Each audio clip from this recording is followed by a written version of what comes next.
Okay TBH Labs နေကြိုဆိုပါရစေကျွန်တော်ဒီနေ့ review လုပ်ပေးမယ့် product ကကျွန်တော်လည်းတစ်ခါမှ coverage မလုပ်ဘူးသလိုလုံးဝဒီနယ်ပယ်ထဲမှာဒီပစ္စည်းတစ်ခုတည်းရှိတယ်လို့တော့ပြောလို့ရတယ်ဆိုတော့ကျွန်တော်ဒီနေ့ review လုပ်မယ့်ကောင်က Yolobox ကနေထုတ်ထားတဲ့ Yolobox Pro ဆိုတဲ့ကောင်ပါဆိုတော့ဘာမှမပြောခင်ဒီကောင်ကဘာလုပ်တာလဲဆိုတော့တစ်ချက်ပြောရအောင်ဒီကောင်က portable live လွှင့်လို့ရတယ် switcher အနေနဲ့သုံးလို့ရတယ် monitor အနေနဲ့သုံးလို့ရတယ်ဖတ်မယ်ဆိုအကုန်လုံးလို့ရတယ်ဗျာဆိုတော့ဒီပစ္စည်းကကျွန်တော်တို့Facebook မှာပဲဖြစ်ဖြစ် YouTube မှာပဲဖြစ်ဖြစ် Twitch မှာပဲဖြစ်ဖြစ်ပေါ့နော် live လွှင့်ခြင်းတဲ့သူတွေအတွက်သုံးလို့ကောင်းတဲ့ပစ္စည်းအဲ့ဒါမှတေချာထပ်ပြောရမယ်ဆိုလို့ရှိရင် portable live လွှင့်ခြင်းတဲ့သူတွေအတွက်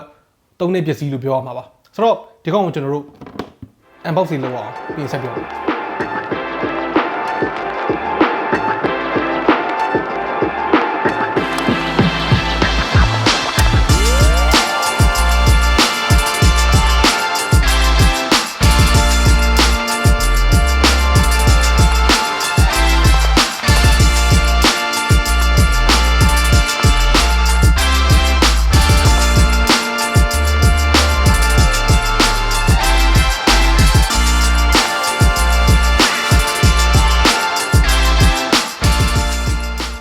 အထဲမှာဘာတွေပါမလဲဆိုတော့ဒီ Yolobox Pro ကိုကင်မရာနဲ့ချိတ်ပြီးတော့သုံးလို့ရမယ်ကင်မရာပေါ်မှာတက်ပြီးတော့သုံးလို့ရမယ် hot shoe mount လေးပါမယ်ပြီးတော့အဲဒီ hot shoe mount သုံးဖို့အတွက်လိုအပ်မဲ့ Allen key ဘာညာပါမယ်ပြီးတော့ဒီ Yolobox Pro ထဲမှာ SIM card ဘာညာ eject လုပ်ဖို့အတွက် ejector 2လေးပါဆိုတော့ဒီ Yolobox Pro ရဲ့အောက်ကိုကြည့်လိုက်မယ်ဆိုလို့ရှိရင် mount လုပ်ဖို့အတွက် thread လေးပါမယ်အဲဒီမှာကျွန်တော်တို့ hot shoe mount ကိုအဲဒီမှာတက်ရမှာပေါ့နော် SD card slot ပါတယ် SIM card slot ပါတယ် power button ပါတယ်အပေါ်ဘက်မှာသူ့ရဲ့ I/O တွေအကုန်လုံးကိုတန်းစီတွေ့ရမှာပါ HDMI 3ခုထည့်လို့ရတယ် HDMI in ပေါ့နော်သူတွေကိုဝင်တဲ့အဝင်က3ခုထည့်လို့ရတယ် USB A တစ်ပေါက်ပါတယ် Ethernet ပေါက်ပါတယ် HDMI အောက်ပါတယ် Type C ပါတယ် monitor လုပ်ဖို့အတွက် 3.5mm jack ပါတယ်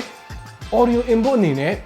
mic input ရော line input ရောနှစ်မျိုးလုံးပါတယ်ပြီးတော့ဒီကောင်ကို charging သွင်းဖို့အတွက် USB Type C ပေါက်တစ်ပေါက်တက်ထပ်ပါတယ်ဆိုတော့အခုချိန်ထိဒီပစ္စည်းကဘာမှမဟုတ်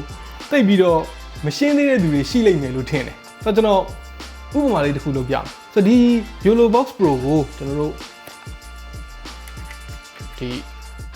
ကင်မရာပေါ်မှာတက်လိုက်ပြီးတော့ဒီကင်မရာရဲ့ HDMI ကနေပြီးတော့ဒီ HDMI in နဲ့ဝင်လိုက်အဲ့ဒါဆိုလို့ရှိရင်လက်ထဲမှာဒီတကိုင်းစာလေးနဲ့ကြိုက်တဲ့နေရာမှာကဘာကြီးရဲ့ကြိုက်တဲ့နေရာမှာဖုန်းလိုင်းမီးနေပြီး live လွှင့်လို့ရတယ်ဆိုတော့အရင်တုန်းကဒီလိုမျိုးပစ္စည်းဆိုတာမရှိခဲ့ဘူးဗျအရင်တော့ကျွန်တော်တို့ portable live လွှင့်ခြင်းတယ်ဆိုလို့ရှိရင်ဖုန်းနဲ့ပဲ live လွှင့်ရတယ်ဒါမှမဟုတ်နည်းနည်း professional ဆန်ဆန်ပေါ့နော် setup တွေပါတွေလုပ်ပြီးတော့ live လွှင့်မယ်ဆိုလို့ရှိရင်ကျွန်တော်တို့က PC အခန်းတစ်ခုလိုတယ်အဲ့ဒီ PC ကနေပြီးတော့မှကျွန်တော်တို့ OBS တွေပါတွေသုံး switcher တွေ capture card တွေအဲ့ဒါတွေနဲ့တွဲပြီးတော့ဒီမလားဟိုအထိုင်တယောက်ထိုင်နေ camera operator တက်တက် OBS ကိုင်းနေသူကတက်တက် host တက်တက်ပြောမယ်ဆိုနည်းနည်းအလုပ်ရှုပ်တယ်ဥပမာအဖြစ်ကျွန်တော်တို့ကားပေါ်ကနေပြီးတော့ live လွှင့်နေတာတို့ဒါမှမဟုတ် event တစ်ခုခုမှာ portable live လွှင့်နေတာတို့ဆိုလို့ရှိရင်အရင်တော့အရန်လောက်ရအောင်ကန်ရတာတိုင်ပတ်တယ်ဘယ်နေရာမှာ base station ချမှာလဲဟို wireless HDMI နေသုံးမှာလား wireless HDMI နေသုံးမယ်ဆိုလို့ရှိရင်လည်းဂျားထဲမှာအခန်းကန့်ထားတာတွေရှိလားဘာညာအများကြီးစဉ်းစားတယ်ဒီကောင်တွေကဘာမှစဉ်းစားစရာမလိုဘူးအခုကျွန်တော်ကင်ပြထားတာကင်မရာတစ်လုံးစာပေါ့နော်ဒီပစ္စည်းက switcher အနေနဲ့လည်းသုံးလို့ရတယ်ဆိုတော့ကင်မရာကလည်းသူကအဝင်တစ်လုံးနဲ့လက်ခံတာမဟုတ်ဘူးကင်မရာစုစုပေါင်း၄လုံးလက်ခံတယ် HDMI in ကပါရာမ3ခုတည်းဘယ်လိုဖြစ်လို့ကင်မရာ in ကို4ခုလက်ခံတာလဲဆိုတော့သူရဲ့ USB ကနေပြီးတော့လည်းကင်မရာဝင်လို့ရတယ်ဆိုတော့ကျွန်တော်တို့ webcam တို့ဘာတို့ကိုလည်းဒီမှာတစ်ခါတည်းတက်ပြီးတော့သုံးလို့ရတယ်ဒီ Yolobox Pro က Android base ဖြစ်တဲ့အတွက်သူ့မှာOTA support ပေးတာတွေကလည်းအများကြီးပိုကောင်းတယ်ဆိုလိုချင်တာဗျာကျွန်တော်ဒီကောင်ဒီပစ္စည်းရပြီးကြတဲ့ကအခုချိန်ထိ software update နှစ်ခါထွက်ပြီးပြီအဲဒီ software update နှစ်ခါထွက်တာတစ်ခါတိုင်းမှာအသုံးဝင်တဲ့ feature အသစ်တွေပိုးလာတယ်ဆိုတော့ကျွန်တော်ဒီပစ္စည်းရပြီးတော့မကြောက်ဘူးဒီကောင်ကို webcam အောက်အနေနဲ့ computer မှာလည်းချိတ်ပြီးတော့သုံးလို့ရတယ်ဆိုတော့ကိုက zoom call တို့ဘာလို့လူနေရာမျိုးမှာ computer ကနေပြီးတော့ဒီ switcher ကနေထွက်လာသမျှ signal ကို webcam တစ်ခုအနေနဲ့မြင်အောင်လဲလုပ်ပေးလို့ရတယ်ဆိုတော့ဒီ Yolobox Pro က Yolobox Pro မဟုတ်တဲ့ဟာလည်းရှိတယ်ဒီကောင်ကနောက်ထွက်တဲ့ဟာပေါ့နော် Pro version ပေါ့ ဘာကွာသွားလဲဆိုတော့ HDMI ပေါက်တစ်ပေါက်ပိုပါလာတယ်ပြီးတော့သူ့ထဲမှာတုံးထားတဲ့ SoC ဘာညာပိုကောင်းသွားတဲ့အတွက် image quality ပိုကောင်းလာတယ် cooling solution ဘာညာလည်းပိုကောင်းလာတယ်ပြောမယ်ဆို pro ဖြစ်သွားတယ်ဗျာဆိုတော့ဒီကောင်ကနေပြီးတော့ live လွှင့်မယ်ဆိုလို့ရှိရင်ဘယ်လိုလုပ်ရမလဲတစ်ချက်ကြည့်အောင်ဆိုတော့ main menu screen ကနေပြီးတော့ဒီညာဘက်အောက်တောင်က plus ကိုနှိပ်လိုက် create a live stream နှိပ်လိုက်ဒီမှာ live stream ရဲ့ title ရဲ့ description ရဲ့ထည့်ပြီးရင် create လုပ်လိုက်ဒါဆိုလို့ရှိရင်ဒီ main menu မှာ live တစ်ခုအနေနဲ့ပေါ်လာပြီအဲ့ဒီဟာကိုတစ်ချက်နှိပ်လိုက် okay နှိပ်လိုက်ပြီဆိုလို့ရှိရင်ကျွန်တော်တို့ကဘယ်မှာ live လွှင့်မှာလဲအဲ့ဒါတွေကိုရွေးလို့ရတယ် YouTube မှာလွှင့်မလား Facebook မှာလွှင့်မလား Twitch မှာလွှင့်မလားတစ်ခုမိုက်တာက तू ကနှစ်ခုသုံးခုကိုလည်းတပြိုင်တည်း live လွှင့်လို့ရတယ် YouTube မှာလည်းလွှင့်ခြင်းတယ် Facebook မှာလည်းလွှင့်ခြင်းတယ်အဲ့ဒါဆိုလည်းဖြစ်တယ်ဒါပေမဲ့တစ်ခုတော့ရှိတယ်အဲ့လိုဆိုလို့ရှိရင်ကိုယ့်ရဲ့ upload speed ကနှစ်ဆပိုစားမယ်ပေါ့နော်ဆိုတော့ကျွန်တော်ကဒီ Yolobox Pro မှာကျွန်တော်ရဲ့ Facebook account နဲ့ချိတ်ထည့်တာဖြစ်တဲ့အတွက်အဲ့ဒါကို on ပေးလိုက်ဒီမှာကျွန်တော်ဘယ်မှာလွှင့်မှာလဲဆိုတာကိုမေးတယ်ပေါ့နော်အဲကျွန်တော်ရဲ့ timeline မှာလွှင့်မှာလားဒါမှမဟုတ်ကျွန်တော် manage လုပ်တဲ့ page ဥပမာ TBH Labs မှာလွှင့်မှာလားရွေးလို့ရတယ် public နဲ့လွှင့်မှာလား friend နဲ့လွှင့်မှာလား only me နဲ့လွှင့်မှာလားဒီအစမ်းလွှင့်တာပါညာအတွက်လည်းဒီမှာရွေးပေးလို့ရတယ်ပြီးတော့ညာဘက်အောက်တောင်က setting button လေးကိုနှိပ်ပြီးတော့ encoding setting မှာ video resolution ဘယ်လောက်နဲ့လွှင့်မှာလဲ bitrate ဘယ်လောက်နဲ့လွှင့်မှာလဲအဲ့ဒါတွေရွေးပေးလို့ရတယ်ဆိုတော့ကျွန်တော်တို့ဒီနောက်ဆုံးရထားတဲ့ version update နဲ့ဆိုလို့ရှိရင်ဒီကောင်က bitrate ကို1000 kilobit per second အထိအနှိမ်ဆုံးလွှင့်လို့ရတယ်ဆိုတော့ကို live လွှင့်မဲ့နေရာမှာသူ့ရဲ့ 4G signal ကတိတ်ပြီးတော့မကောင်းတဲ့နေရာမျိုး line တိတ်မမိတဲ့နေရာမျိုးဒီ live ကလွှင့်နေရင် frame rate တွေ drop မှာကြောက်တယ်ဘာညာဆိုလို့ရှိရင်1000အထိအနည်းဆုံးထားပြီးတော့လွှင့်လို့ရတယ်ပြီးတော့ကျွန်တော်ဒီ video အစတုန်းကပြောခဲ့သလိုမျိုးပေါ့နော်ဒီကောင်နဲ့ live လွှင့်မယ်ဆိုလို့ရှိရင် OBS တွေပါလိမလို့တော့ဆိုတော့ OBS မှာသုံးလို့ရတဲ့ functionality တွေကိုလည်းဒီမှာတစ်ခါတည်းထည့်ပြီးသားဒီမှာတစ်ခါတည်း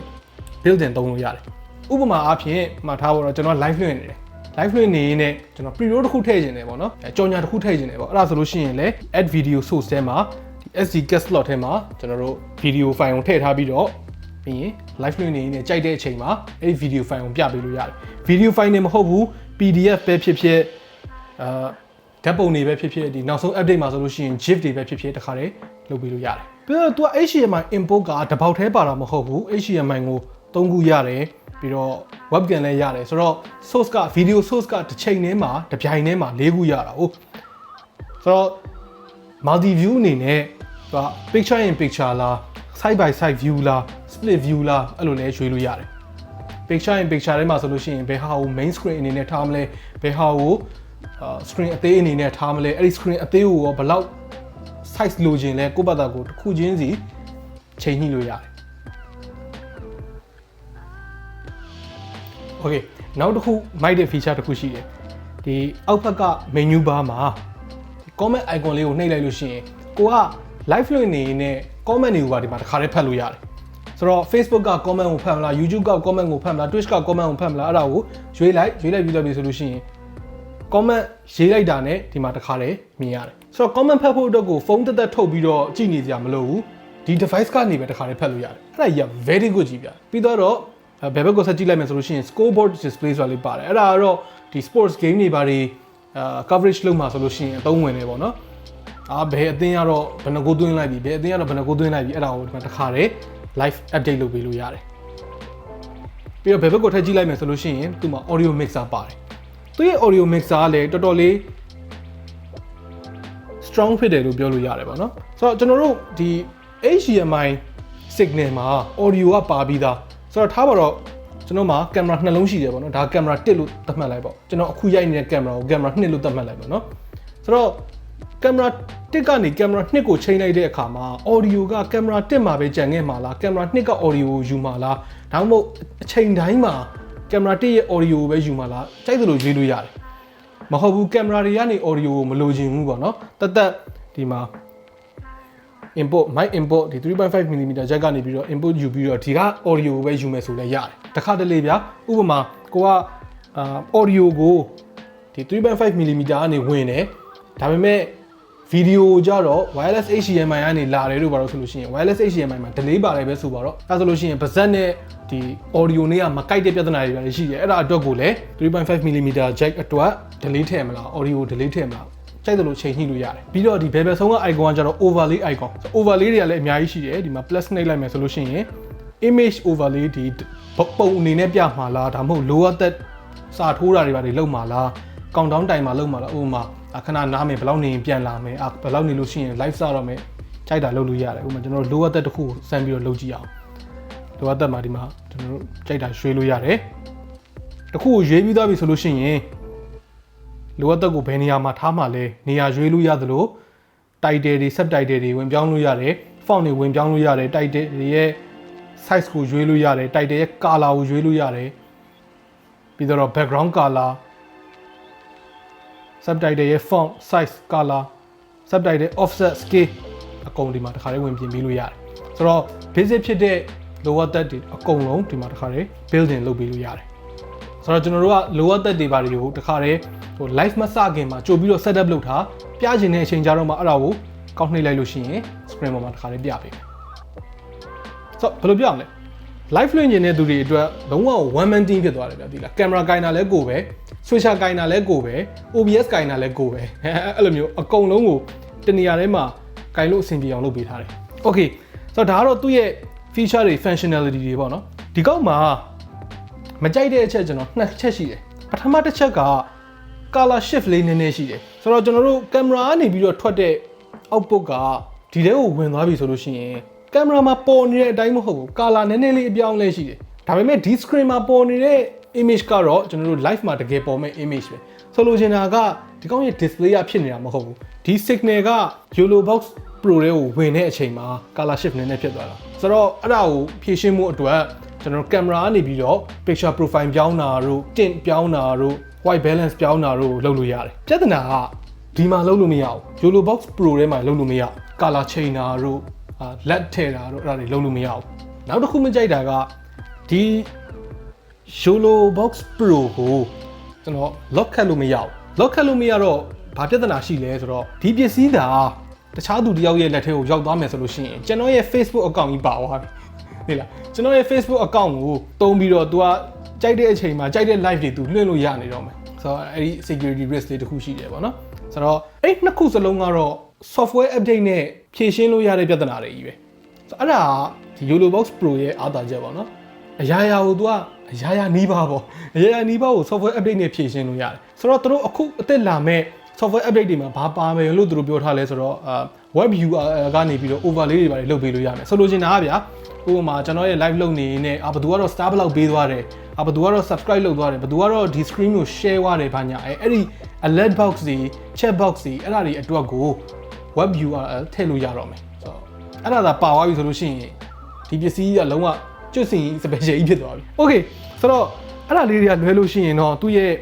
build quality ရပဲဖြစ်ဖြစ်သူ့ရဲ့ functionality ရပဲဖြစ်ဖြစ်ဘာမှ complaint တက်နေစရာမလိုဘူးတခုတော့ရှိတယ်ဒီလောက် elegant ဖြစ်တဲ့ဒီလောက် powerful ဖြစ်တဲ့ setup တစ်ခုကဈေးတော့တက်တာမှာမဟုတ်ဘူးကိုလို့ပေါ့နော်ဒီကောင်က professional use အတွက်ကိုဦးစားပေးထားတာဖြစ်တဲ့အတွက်ဈေးကလည်း professional ဆန်တယ်မြန်မာနိုင်ငံမှာဝယ်မယ်ဆိုလို့ရှိရင်ဒေါ်လာ1300လောက်ပေးရမယ်ကျွန်တော်တို့ဝယ်လို့ရမယ့်နေရာတွေကိုကျွန်တော် description ထဲမှာထည့်ပေးထားမယ်ပေါ့နော် okay ဒီလောက်ဆိုလို့ရှိရင် Yolobox Pro ကခင်ဗျားတို့ live လွှင့်မဲ့ setup မှာဘယ်လိုအထောက်အကူဖြစ်နိုင်မယ်ဘယ်လိုအသုံးဝင်နိုင်မယ်အဲ့ဒါတွေကိုသိသွားလိမ့်မယ်လို့ထင်တယ်ဒီကောင်နဲ့တခြားသော switcher တွေပေါ့နော်ဥပမာအားဖြင့် Blackmagic A10 mini တို့ဘာလို့ ਨੇ ဘာကွာလဲဆိုတာကြတော့ကျွန်တော် comparison video လေးနောက်တက်လုပ်ပေးမယ်အဲ့ဒီခါကျလို့ရှိရင်တော့ပို့ပြီးတော့ရှင်းသွားလိမ့်မယ်လို့ထင်တယ်ပေါ့နော်ဘယ်ဟာတော့ဖြင့်ဘာလုပ်လို့ရတယ်ဘယ်ဟာတော့ဖြင့်ဘာလုပ်လို့မရဘူးပို့ပြီးတော့ရှင်းရှင်းလင်းလင်းသိသွားလိမ့်မယ်လို့ထင်ပါတယ် okay ဆိုတော့ဒီ Yolobox Pro နဲ့ပတ်သက်ပြီးတော့သိချင်တာတွေရှိတယ်ဆိုလို့ရှိရင်အောက်က comment တွေမှာဝင်ရောက်ဆွေးနွေးညှိခုံသွားလို့ရပါတယ်ဆိုတော့သုံးနေတဲ့သူတွေရှိတယ်ဆိုလို့ရှိရင်လည်းခင်ဗျားတို့ရဲ့ feedback လေးတွေကိုအောက်က comment တွေမှာဝင်ရောက်ဆွေးနွေးညှိခုံသွားလို့ရပါတယ် okay နောက်နေ့မှတွေ့တော့